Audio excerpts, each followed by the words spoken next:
fam, it's your girl Leah back again with another video. In today's video, as you can see from the title, we're just going to be seeing if this human hair crochet is heat friendly.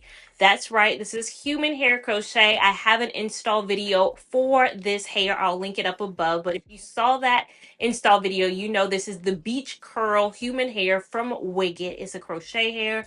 I installed 4 almost bundles of this hair. I have it in a blonde ombre color, and I colored this hair a wee bit to kind of change it from that honey blonde color. All that is covered in the install video. Today's video is just me seeing how this hair stands against heating tools. Now, the purpose of human hair is you want that versatility, and that versatility includes being able to straighten it. I think that's a lot of people's draw to human hair. Now, me personally, I actually adore the curl of it naturally. Like, I'm liking the wet and wavy kind of look that it has going on its own. So this is the hair with no heat applied. This is how I applied it freshly from the install video. Nothing has taken place. My key concern on this isn't whether it's going to be heat approved, because I believe that this hair is not going to flame up. It's human hair, so it should take heat. My concern is I want it to come back to this. Making sure we can get back to this, because I mean, if I want straight hair, I could just straighten my own hair. I want specifically this. So we're going to be trying a couple of different heating tools to see how it goes, but I also want to see if maybe spraying water on it will help it go back to where it was. So if you want to see me testing out some heating tools to see how this hair transforms, just keep watching. First heating tool up is my flat iron. I'm using my Babyliss Pro Nano Titanium 1-inch flat iron that I've had for 8 years at least, that I love so much. It really does a good job of straightening the hair, and the hair itself reacted well to it. I think I only had to pass through maybe 2 times, if I'm being fancy, to get this hair straight. And I'll say this hair straight into a very, I think, natural looking straight. It was not super thin and close to the face like I thought it might. It really had a fullness and a higher density about it that I enjoyed. So this is overall kind of how the finished look was using my flat iron. Next up is my curling iron. Again, another heating tool I've had forever. This is the Babyliss Pro Ceramic Curling Iron. And I never have much luck with curling irons other than giving me a little bit of body. I might need to invest in that viral TikTok beach curl or whatever that is. But for me, I never get a full kind of curl with these. I always need to curl, then use a clip to kind of keep the curls in place. And then they still don't add that much. So it's no indictment on the hair itself. My curling skills with curling irons are never that impeccable. So I never get good hold from curling irons. I always get good hold though from curling wands.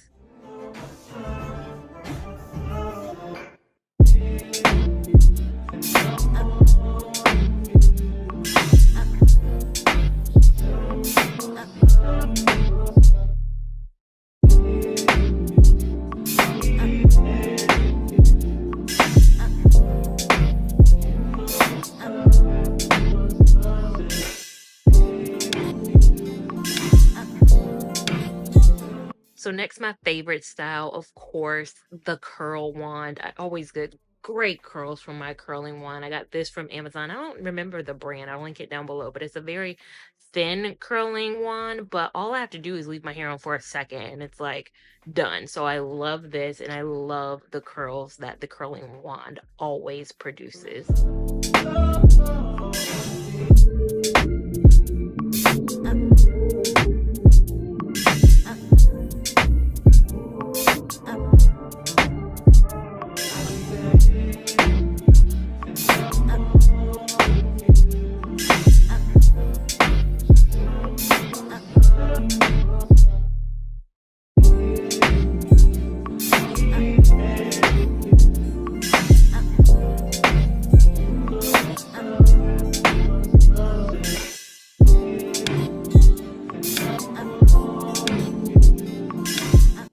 So this is my hair wand curled. As you saw, the hair was able to be flat ironed. Curling iron is never really good with any type of a hair. I can only give myself like a little bump, a little feathering, not a full curl. My wand curl holds me down. I need the wand curler to give the curls that I need.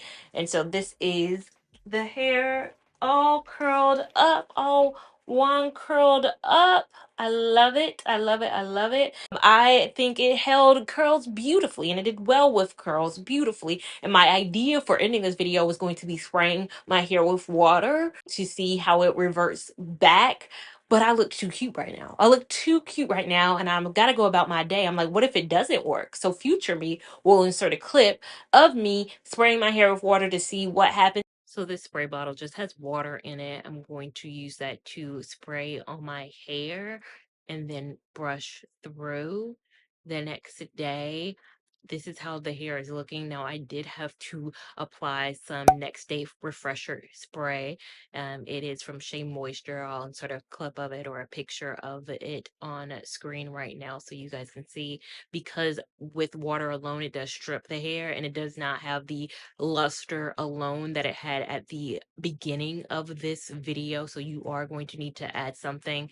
That's the one thing I was like, oh, it had such a natural luster originally that I don't think I can replicate that just with doing spray and water alone. I have it installed for this hair. Now I have a styling video, and of course I'm going to have a review where I talk about everything from maintenance to hair care to products to the full Monty of things I will discuss. Like I discussed where I got it from, price, all of that in the install. I'll break down my whole thoughts and recommendations, whether the cost of this is worth it when it comes to the hair. But overall, get into this. I'm really feeling myself. I'm trying hard to look at the camera and not the viewfinder because, you know, when you feel yourself, you be like, look at that. But looking at the camera lens, I really think it did a beautiful job. So if you enjoyed this video, you know what to do. Give it a big thumbs up. Even if you didn't enjoy it, we don't like haters over here. We want you to still give it a big thumbs up. We also want you to subscribe so you don't miss anything I do over here, and have that notification bell on so you know when that review goes up immediately. Make sure you're following me on Instagram at LeilaVon89 so you can see my shenanigans in real time. TikTok at LeilaVon, which is a bit more real time. And I'll see you in my next video. Thank you so much for watching. Bye.